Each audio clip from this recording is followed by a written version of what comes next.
campaign, and since the election, Roosevelt's house had become a camp for reporters, politicians, and his protective detail. I was grateful for the latter, given the assassination attempt just days before in Miami. In the face of death, the president-elect hadn't flinched, and the bullet had somehow missed him. Tragically, a mayor in his entourage was now fighting for his life, with a very poor prognosis for survival. A chilling reminder that public service was dangerous in every possible way. Personally, I couldn't count all the times that I'd campaigned beside FDR in the line of fire, literally and figuratively. I used to enjoy the thrill of it, but those days were over. I was now almost 53 years old with heavy responsibilities at home. I couldn't risk it any more, and that's precisely what I intended to tell him. "Miss Perkins, he'll be with you shortly," said Roosevelt's ever-present secretary. "How are you this evening?"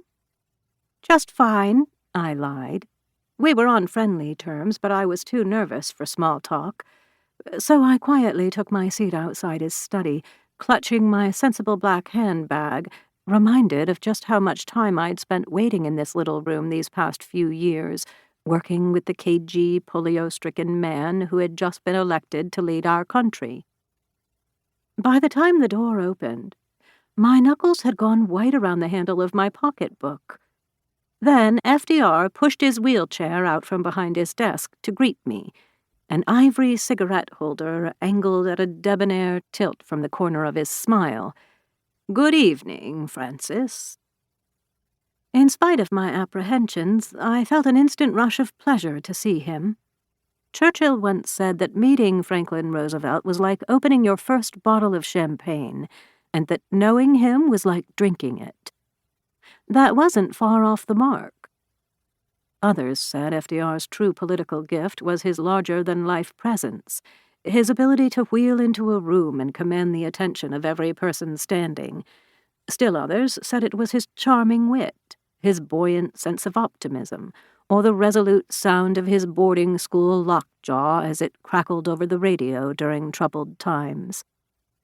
I say his true political gift was that he liked people, and he made them feel liked. He certainly knew how to make me feel as if I were his closest friend and confidant. And for one or two moments of his life, that might have even been true. Now he flashed me his most winning grin. "Have a seat, Frances, have a seat." I lowered into the chair in front of his desk, and he got straight to the point.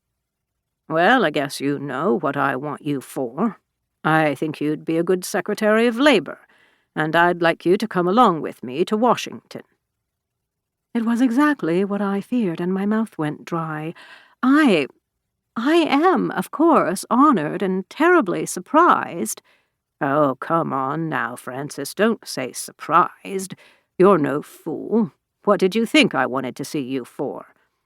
"I hoped you might want to say goodbye."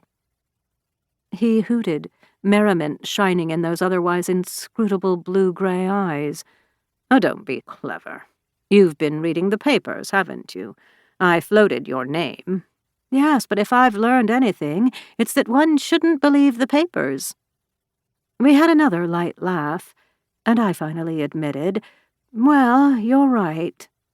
The newspapers did force me to give offhand consideration to the idea of serving in your cabinet, which is why I've come to convince you that you must not offer me the position." 20 minutes later, we were still arguing about it, and he finally snapped, "Frances, surely you're sensible of the fact that I'm trying to make you the first woman in the country's history to ever serve in a presidential cabinet. So what is it that you need to hear?" We had already debated the public reasons I shouldn't serve. People won't like a woman in the cabinet. I don't care. Unions want one of their own. I care even less about that. The Department of Labor is broken, filled with corrupt thugs. You're just the one to fix it. Of course, I felt a flash of pride that he should have such faith in me, but I couldn't let pride sway me. I couldn't possibly take this job and leave my fragile family now when they needed me most.